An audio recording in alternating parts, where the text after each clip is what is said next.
Okay, magandang umaga po sa inyong lahat mga kababayan. Batang Maynila Toys, pag-usapan natin ito pong lumabas na senatorial preferences ng Pulse Asia. Mga kababayan, nag-survey po ang Pulse Asia para po sa halalan 2025 senatorial preferences. Ibig sabihin, kung gaganapin ngayon ang eleksyon, ito po malamang ang mga magsisi panalo. Ito pong nasa ating, yan po. Yan po ang mga senators na malamang mananalo kung ngayon po gaganapin ang eleksyon ayon po sa Pulse Asia. Okay, so ang kapansin-pansin dito mga kababayan, etong si Willie Revilla pasok po sa top 12. At ito namang si De La Rosa, kung titingnan natin dito sa ranking, number 14. So, ibig sabihin, mas gusto ng taong bayan, mga kababayan, si Willie Revilla kaysa kay Bato de la Rosa. Kahit ako kung wala nang pagpipilian, bakit ko pipiliin si de la Rosa over Willie Revilla si Willie Revilla may puso ng paglilingkod dyan. Sa tingin ko, talagang maglilingkod dyan sa taong bayan, mamimigay ng ng mga tulong sa taong bayan. Etong si Bato de la Rosa, tumulong ba to sa taong bayan? Parang wala akong nakita na tumutulong to sa taong bayan. Ang ginawa lang nito, ginamit niya lang ang kanyang posisyon para ipagtanggol yung mga kaibigan niya. Di ba? Ginagamit niya lang yung kanyang posisyon bilang senator para bigyan yung yung sariling interes. Ayun po Kaya hindi nakakapagtaka na mas pinili pa ng taong bayan na mapasok si Willie Revilla kaysa kay Bato de la Rosa. Bagamat si De La Rosa ay halos pasok pa rin sa 12 to 14. 12 lang naman ang pipiliin nating mga senators So malamang, eto si De La Rosa, laglag po. Hindi po talaga mananalo to unang-una, sawang-sawa na ang taong bayan sa pinaggagawa ng mga ito. Ito po napansin ko yung mga padapa, yung PDP, mga kababayan, PDP candidates sa pagka-senator, ang pumasok lang dito sa particular survey na to ay si Bongo. So, 6 to 9. Ibig sabihin, 6, 7, 8, 9. Pwede siyang malagay doon. Pero pasok pa rin. 6, 7, 8, 9 hanggang 12 tayo si Bato de la Rosa, 12, 13, 14. So, may pag-asa siyang pumasok, pero mas malaki yung chance niyang malaglag at hindi maisama bilang senator sa 2025. Kasi sa totoo lang mga kababayan, si Bongo tahimik lang Ayun yung style ni Bongo Ano lang yan, tatahimik, pagsasalitang konti. Diba? Kaya nga nagalit si si Baste Si Baste Duterte. Kasi tahimik lang siya doon sa nangyari sa kay OJC. Kaya sabi ni Baste ayusin mo Bongo, sinuportahan ka naming mga taga Davao. Tapos wala kami naririnig sa'yo, tahimik ka lang. Itong ginagawa nilang panggigipit, di umano, ng gobyerno dito sa Davao, wala kang sinasabi, tahimik ka. Kaya nagalit si Baste kay Bongo. Style ni Bongo yun Kaya nangyayari, pasok siya 6 to 9. Kahit mag-9 pa siya, pasok pa rin siya. Si De La Rosa na sobrang daldal, sobrang suporta. Obvious na ginagamit yung kanyang posisyon bilang senator. 12 to 14. Mas malaki yung probability na siya'y matanggal sa pwesto. Alam ko naman gustong-gusto niyang hawakan yung pwesto para immune siya doon sa mga kasong nakasampa laban sa kanya, lalong-lalo na sa ICC. Okay guys, isa-isahin natin. Ang number 1 po, ang nag-number 1 ay si Erwin Tulfo. I-diretso na natin. Dalawa po ang Tulfo pumasok. 1, 2, 3. Wala silang kaagaw, 1, 2, 3. Ang number 1 po si Erwin Tulfo. Ang number 2 si Tito Soto, na talaga naman pong hindi nawawala po dyan sa top 12. At hindi lang top 12 top 5. Hindi po nawawala si Tito Soto. Talagang, kasi alam niyo mga kababayan, wala po kasing masyadong issue na na-involve si Tito Sen. Kaya mahal na mahal siya ng taong bayan. Kung hindi lang siya, mga kababayan, kung hindi lang siguro siya tumakbo bilang vice presidente, malamang senator pa rin siya hindi ko lang alam kung bakit siya tumakbong vice president. Ewan ko kung tapos na yung term niya sa pagka-senator. Hindi ko po kasi nasundan maigi yun. Pero, Kung may term pa po siya as senator at tumakbo siya bilang senator, hindi po vice president, malamang senator pa rin siya. Pero ito, mga kababayan, kitang-kita naman natin, walang katalo-talo, sure win. Erwin Tulfo, pasok. Tito Soto, pasok. At si Ben Tulfo, ito pong si Bitag, pasok din. So, pag nagkataon, 3 pong Tulfo ang papasok yan po sa Senado. Naku. Yung T3, mga kababayan, malamang sa 2025, magkakasama na sila dyan sa Senado. Naku, so, ang nangyari nito, numero agad, 3 agad ang Tulfo. Pag nakuha mo yung Tulfo, 3 agad ang numero mo. Alam niyo naman dyan sa Senado, dyan po sa House, numero po ay importante. Kaya ito ang PDP, gusto nila, madagdagan sila Pamparami daw sila, kinakailangan nila ng numero dyan po sa Senado kasi mukhang kawawa kawawa na kawawa na sila lagi silang talunan. Kumbaga wala na po silang numero. Sila na lang ang naglolokohan sa kanilang mga sarili. Diba? Sarili na lang nila niloloko nila. So ito mga kababayan, number 3, Tulfo. Number 4, Pia Cayetano. Malakas pa rin si Pia Cayetano kahit parang wala namang ginagawa. Kasi niya ba, may ginagawa ba to sa Senado?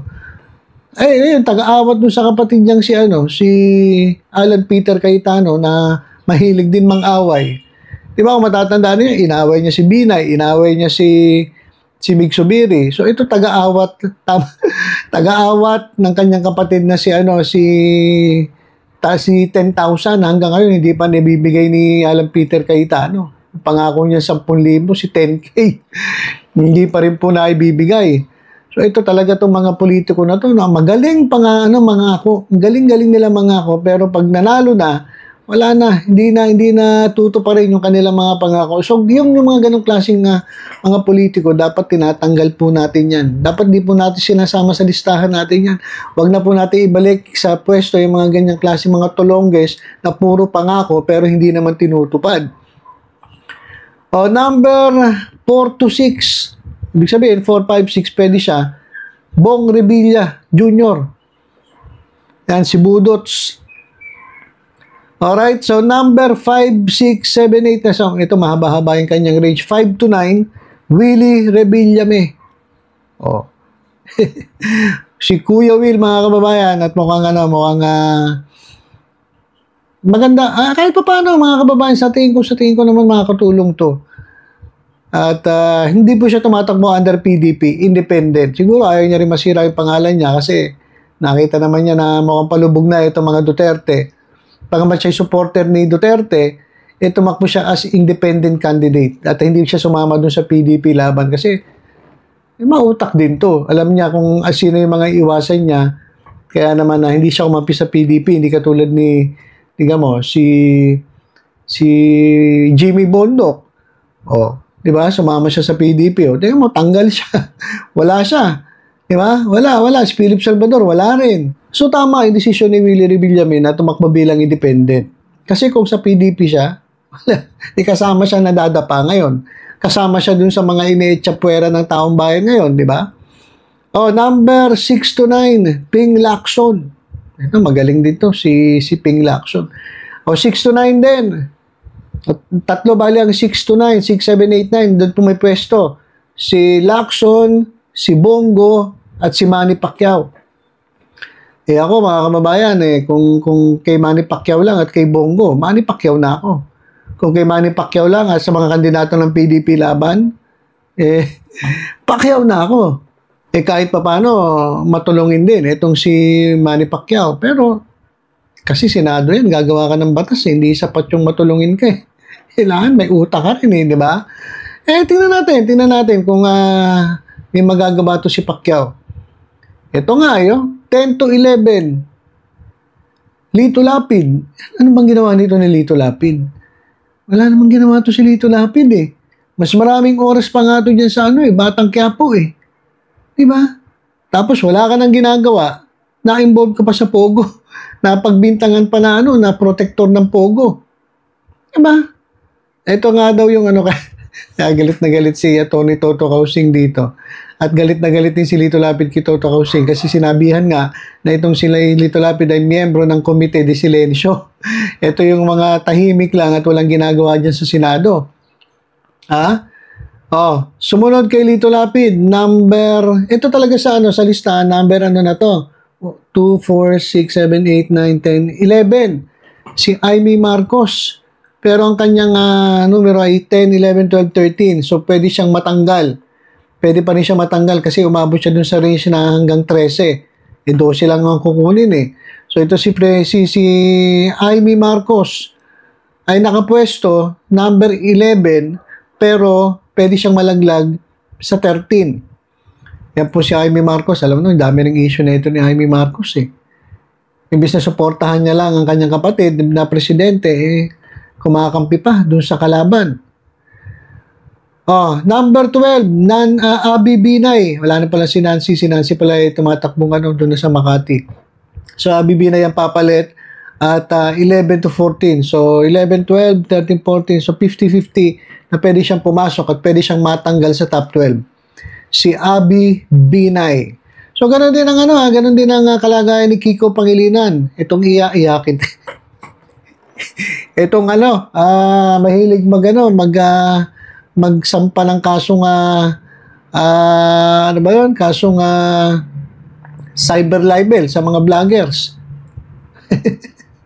Itong iyakin na to, si Kiko Pangilinan, pasok. Pero number 13 po siya dito sa listahan, pero pwede siya pumasok ng 11, 12. Tapos 13, 14, pwede siya malaglag. So, 50-50 pa rin ang kalagayan ni Kiko Pangilinan, ni Kiko Maching. Iyakin, mga kababayan. O yan. So, at ang number 14 sa listahan ay itong si Bato de la Rosa. Yung sabi ko nga, ang kanyang pwesto ay 12, 13, 14. So, mas malaki ang chance na siya ay matanggal sa top 12. Alright? So, 33% lang ang chance niyang pumasok. 66% na siya ay matanggal. Pero sa tingin ko, mas tama na siya'y matanggal. Kasi unang-una, wala akong nakikitang maayos dito. Halatang halata na ang pinagbiling ko na niya yung kanyang sarili, hindi po ang taong bayan. Yung mga kampi niya na mga katulad ni Kibuloy, mas kinakampihan niya kaysa doon sa mga biktima ni Kibuloy. Tapos ito todo tanggol sa kay OJC, mas kinokonta pa niya ang law enforcement katulad ng PNP na kung saan siya'y galing.